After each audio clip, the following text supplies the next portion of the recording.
नमस्कार दोस्तों, स्वागत है आपका अपना चैनल एम बीपीएससी में।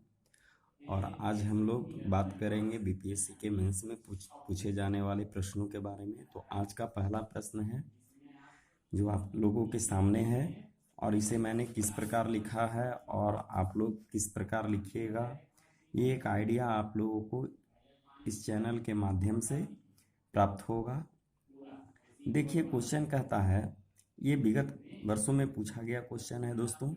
इसमें पूछता है कि इस निष्कर्ष का निवारण कीजिए। निर्वारण करना कठिन है कि 1857 का तथाकथित प्रथम राष्ट्रीय संग्राम न तो प्रथम है, न राष्ट्रीय और न स्वतंत्रता संग्राम ही। समीक्षा कीजिए। देखिए, यहाँ आपसे प्रश्न में पूछा जा रहा है कि 1857 का जो संग्राम था वो राष्ट्रीय संग्राम नहीं था, ना ही वह राष्ट्रीय था, ना ही स्वतंत्रता संग्राम था, और ना ही वह प्रथम था। ये तीन चीज़ों के बारे में आपसे पूछा जा रहा है। देखिए, आइए कैसे प्रश्नों को लिखते हैं। देखिए, 1857 के विद्रोह के स्वरूप की समीक्षा करते हुए आरसी मजूमदार ने यह मत व्यक्त किया है। आरसी मजूमदार 1857 के बारे में इन्होंने कहा है, क्या कहा है? यह मत दिया है कि यह संग्राम न तो प्रथम था, न राष्ट्रीय और न ही स्वतंत्रता संग्राम। मतलब उन्हीं का ये जो कहा हुआ कथन है, उसी पे हम लोगों को समीक्षा करना है। हम लोगों को बताना है कि आखिर यह प्रथम नहीं था, ना ही राष्ट्रीय था और ना ही स्वतंत्रता संग्राम, ऐसा इन्होंने क्यों कहा। तो देखिए, आगे लिखते हैं कि स्थितियों का आकलन करने पर यह मान्यता वजनदार प्रतीत होता है। इसे निम्न रूप से स्पष्ट किया जा सकता है। पहला, यह प्रथम संग्राम नहीं था क्योंकि इसके पहले भी विद्रोह की लंबी श्रृंखला दृष्टिगोचर होती है, जैसे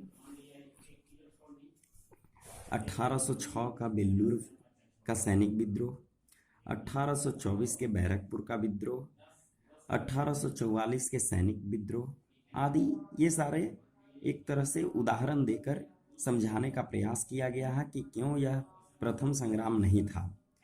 इस सैनिक विद्रोह के अतिरिक्त भारत में विभिन्न भागों में ब्रिटिश नीतियों के विरुद्ध किसानों, आदिवासियों तथा रियासतदारों व सामंतों का विद्रोह 1857 के पूर्व होता रहा था। देखिए, ये 1857 की क्रांति के पहले ये सारे विद्रोह या और भी विद्रोह थे, वो विद्रोह हो रहे थे।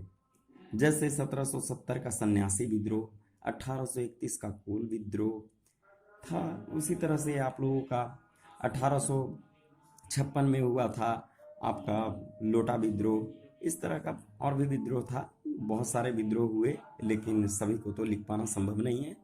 अच्छा, दूसरा था, यह राष्ट्रीय विद्रोह नहीं था। देखिए, यहाँ जो मैंने बतलाया कि यह प्रथम संग्राम नहीं था, इसके लिए मैंने क्या किया कि 3-4 हमने उदाहरण देकर इसे समझाने का प्रयास किया कि आखिर ये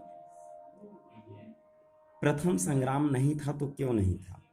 क्यों नहीं था? क्योंकि इसके पीछे कारण यही थे कि 1857 के पहले भी तरह तरह के विद्रोह हो चुके थे।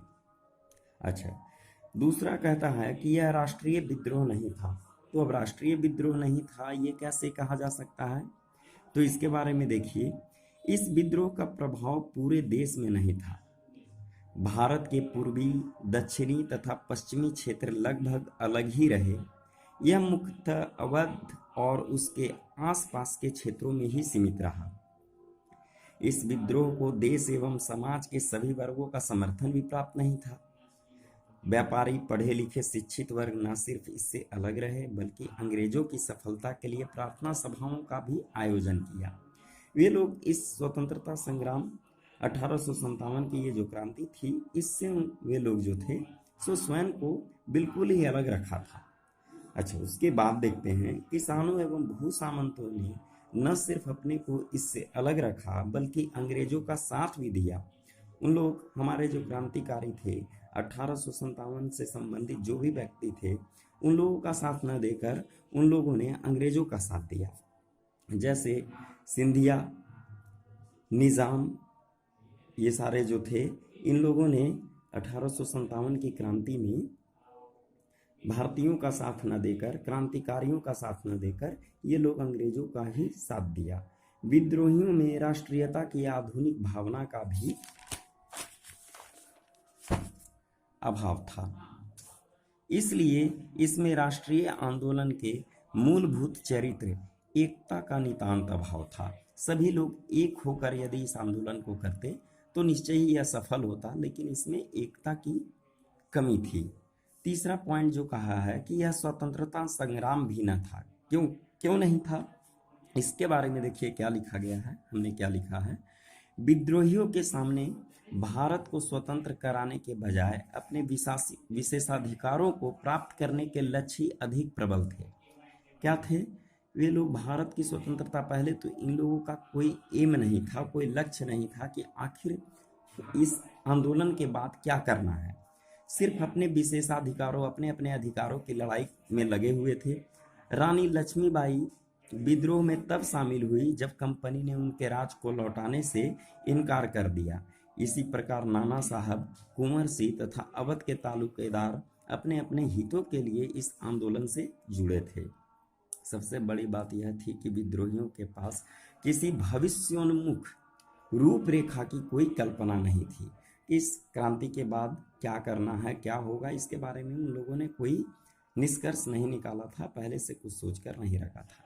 लेकिन इन तमाम, अब देखिए निष्कर्ष जो दे रहे हैं, लेकिन इन तमाम सीमाओं के बावजूद इस तथ्य से इनकार नहीं किया जा सकता कि प्रथम भारतीय समाज के असंतुष्ट वर्गों ने इतने व्यापक स्तर पर औपनिवेशिक सत्ता के विरुद्ध विद्रोह को आरंभ किया। निष्कर्षतः इसे भले ही न प्रथम, न राष्ट्रीय, न ही स्वतंत्रता संग्राम माना जाए, लेकिन सत्ता के विरोध में यह महत्वपूर्ण स्थान रखता है। तो इस प्रकार से देखिए हमने इसे स्पष्ट किया कि क्यों ये प्रथम, क्यों ये स्वतंत्रता संग्राम, क्यों ये राष्ट्रीय संग्राम नहीं था, इसके बारे में हमने इस प्रकार से लिखा। नेक्स्ट वीडियो में आशा करते हैं ये वीडियो आप लोगों को पसंद आएगा और इससे आप लोगों की ज्ञान भी मिलेगा, आप लोगों को एक जानकारी भी मिलेगी। वैसे जो लोग बीपीएससी की तैयारी में लगे हुए हैं और मेंस के प्रश्नों को लिखने में कठिनाई हो रही है, उन लोगों को देखकर ये चैनल को बनाया गया है और आगे भी इसी तरह का वीडियो अपलोड होते रहेगा और मेंस के प्रश्नों को खास करके लिखकर उसको आप लोगों के बीच रखा जाएगा, आप लोगों को शेयर किया जाएगा। और मैं बहुत जल्द एक टेलीग्राम ग्रुप भी बनाने जा रहा हूँ। आप लोग इस चैनल को देखिए, अच्छा लगे तो सब्सक्राइब कीजिए, शेयर कीजिए। और पीडीएफ पाने के लिए मैं टेलीग्राम ग्रुप में इसका पीडीएफ प्रोवाइड कर दूंगा, जो कि मैं बहुत जल्दी टेलीग्राम ग्रुप में आप लोगों के साथ मुलाकात करूंगा। ठीक है, तो मिलते हैं नेक्स्ट वीडियो में। तब तक के लिए पढ़ते रहिए और सफलता के लिए निरंतर प्रयास करते रहिए।